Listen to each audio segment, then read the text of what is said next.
Kami masih akan membahas berkaitan dengan sidang pembunuhan berencana Brigadir Yosua yang hari ini agendanya adalah pemeriksaan terdakwa Eliezer yang menghadirkan saksi yaitu keluarga Brigadir Yosua. Totalnya ada 12 orang saksi, ada keluarga Brigadir Yosua dan juga ada kuasa hukum. Dan ada beberapa fakta yang muncul, ada informasi yang muncul berkaitan dengan saat sebelum hingga setelah Brigadir Yosua tewas ditembak. Pengacara Brigadir Yosua Kamarudin Simanjuntak bahkan menyebut Putri Chandrawati juga ikut menembak. Kita berbincang dengan kuasa hukum Brigadir Yosua malam ini sudah bergabung Bang Yonatan Baskoro. Selamat malam Bang Yonatan.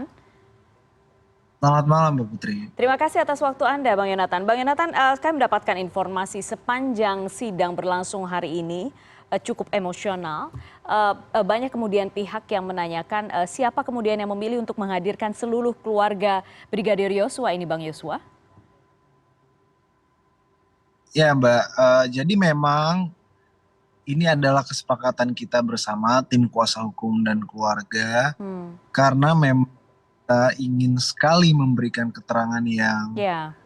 sesuai fakta, kemudian memang feel-nya tentu justru sangat berbeda jika memberikan keterangan via Zoom, online atau Ya. langsung. Jadi untuk mencari keadilan ini kita perjuangan juga untuk sampai di Betul. Jakarta keluarga.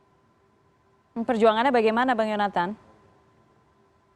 Ya perjuangannya tentu kan kita punya aktivitas masing-masing, punya kesibukan masing jarak cukup jauh ya dari Sungai Bahar, karena Sungai Bahar itu dari Ya. kota Jambi 2 sampai 3 jam lagi ke dalam. Tentu kan ini butuh pengorbanan yang banyak begitu Mbak. Bang Yonatan, ada beberapa hal yang kemudian muncul di persidangan yang justru disampaikan oleh kuasa hukum Brigadir Yosua adalah Bang Kamarudin Simanjuntak. Terdakwa PC di sini juga diduga ikut menembak. Bisa dijelaskan soal ini Bang Yonatan? Baik Mbak, jadi saya akan menyampaikan apa yang disampaikan oleh Bang Kamarudin Ya, selaku kapasitas tadi ya di persidangan, betul, betul. bahwasannya memang itu disampaikan, tetapi perlu kita garis bawahi bersama itu didapatkan dari informasi-informasi, sehingga apapun yang disampaikan oleh saksi-saksi tadi termasuk Pak Kamarudin tentu harus digali lebih dalam lagi Mbak, Ya, karena kan harus ada nanti tidak hanya pembuktiannya ya. betul, karena nanti kan akan disesuaikan dengan keterangan-keterangan saksi yang lain dan tentunya pasti di pembuktian dengan alat-alat bukti yang ada. Tetapi di situ sifatnya Pak menyampaikan bahwasannya banyak informasi yang beliau terima seperti itu. Dan kemudian juga sudah dibantah oleh kuasa hukum Eliezer tadi ya. Iya, tadi saya kebetulan taunya sore ini karena ketika di dalam persidangan sempat ditanya oleh majelis hakim sesaat setelah Pak Kamarudin menyampaikan keterangannya sebagai saksi, majelis hakim tanya kepada Richard, apakah terdakwa setuju atau ada yang disanggah begitu. Nah pada saat itu Richard bilang tidak ada begitu, tetapi kalau memang ternyata dibantah oleh kuasa hukumnya, saya baru tahu tadi sore sih. Itu sih Mbak. Entah akan yang mana saya juga tidak jelas. Ada kemudian juga disampaikan bahwa terdakwa Putri Chandrawati ini sempat menggoda Brigadir Yosua di kediaman di Magelang. Informasi ini didapatkan dari siapa? Karena kan saksi-saksi yang berada di situ kan semua kemudian terlibat dalam kasus pembunuhan berencana ini. Ya, kalau berdasarkan keterangan Pak Kamarudin di persidangan tentu masih sama begitu. Informasinya itu didapat dari informasi-informasi yang kemudian dikumpulkan dan mungkin saja menaruh dugaan-dugaan kecurigaan-kecurigaan tersebut. Karena memang kan dia tahu semua direkayasa, bahkan pelecehan seksual itu sudah terbantahkan, waktu itu sudah SP3 karena tidak ada peristiwa pidananya begitu. Sehingga berpikiran Pak Kamarudin mungkin berpikiran jadinya bisa terbalik karena memang kan ini yang digadang-gadang kan terus motif pelecehan seksualnya yang sampai sekarang juga belum intinya apa kan gitu. Iya, nah saya tertarik karena Anda sudah menyinggung soal dugaan pelecehan seksual itu. Bagaimanapun sekarang itu dimunculkan kembali oleh pihak Verdi Sambo dan juga Putri Chandrawati. Bagaimana keluarga dan juga tim kuasa hukum dari keluarga Brigadir Yosua terutama menyaksikan atau menyikapi soal dugaan-dugaan ini yang kembali dimunculkan? Ya, yang pertama tentu dari kami keluarga dan tim kuasa hukum sangat menyayangkan sekali kepada pihak-pihak yang masih terus mengeluarkan statement seperti itu seolah-olah itu benar begitu, padahal belum ada buktinya sampai sekarang, dan itu menurut kami juga hanya sepihak. Tentu di pihak keluarga sendiri itu sangat menyayat hati begitu, karena setelah nyawa almarhum terenggut begitu saja dengan sia-sia, tetapi masih terus saja putar balikan seperti itu. Nah, ini juga tarikannya kami melihat ya ini motif dibangun seperti itu, narasi segala macam pembelaan tentu untuk kepentingan meringankan hukum mungkin saja terhadap terdakwa begitu, terutama FS. Tetapi yang ingin saya sampaikan di sini, dakwaan jaksa sudah sangat jelas. Ya, ini yang pertama bahwasannya memang ini pembunuhan yang telah direncanakan jika kita melihat dari dakwaan jaksa. Kemudian yang kedua memang tidak terbantahkan juga FS adalah otak dari pembunuhan ini.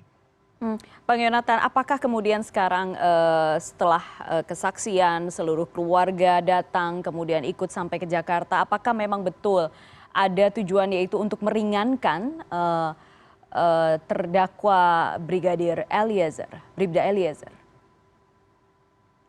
Baik Mbak,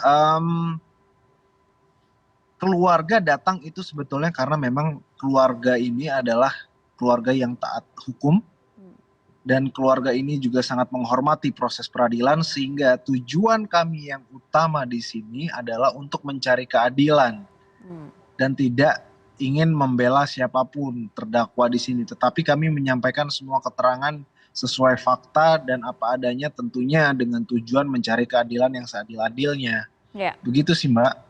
Sudah sepekan peradilan ini berlangsung, bagaimana keluarga sejauh ini menyikapi dan apakah optimis bahwa memang yang diperjuangkan akan segera didapatkan? Sejauh ini kami melihat terutama tadi pengadilan cukup baik, objektif ya, karena kami juga bisa menyaksikan secara langsung. Dan untuk bagaimana nanti ujungnya, selain kami telah berusaha dan berupaya baik itu melalui doa dan langkah-langkah yang lain seperti kita menghadirkan saksi, kemudian semuanya juga sudah kita pada saat kita laporan ya. Nah, harapannya sekarang ada di pihak kejaksaan dan di pihak majelis hakim, bagaimana jaksa membuktikan nanti, kemudian bagaimana hakim melihat fakta-fakta di persidangan, melihat keterangan saksi, mengumpulkan bukti-bukti, kemudian disinkronkan. Ya, harapan kami tentu seharusnya dengan fakta yang sudah ada, hakim bisa memutus yang seadil-adilnya. Kita masih percaya. Ya, kalau dari yang Anda lihat dari sisi hukumnya dan dari sisi dakwaannya, kita sudah mendengar sepanjang pekan lalu, apakah menurut Anda itu semua sudah disusun dengan cermat oleh jaksa penuntut umum? Karena kan tentu saja banyak pihak khawatir jika dakwaan itu tidak cermat, kemudian nanti tidak terbukti dugaan pembunuhan berencana itu kan? Apakah Anda lihat ini sudah sesuai? Ya, tapi kami melihatnya dakwaan dari pihak kejaksaan ini sudah cermat, jelas, dan lengkap. Hal itu bisa kita lihat bersama. Yang pertama, syarat formil dan materialnya sudah terpenuhi. Itu yang paling penting. Syarat formil adalah identitas pelakunya, siapa aja terdakwanya, kemudian syarat materialnya itu bagaimana dasar gugatannya, urutannya jelas, tanggal, waktu, bagaimana perlakuan segala macam itu sudah dituangkan di kronologis, dan menurut saya itu sudah cukup dan tidak terbantahkan pembunuhan berencananya, Mbak. Oke, baik. Kita sama-sama memantau nanti semoga sesuai dengan yang diharapkan tentunya untuk mencari keadilan yang seadil-adilnya bagi keluarga. Bang Yonatan Baskoro, terima kasih banyak malam hari ini sudah bergabung di Prime News. Selamat malam Mbak Putri.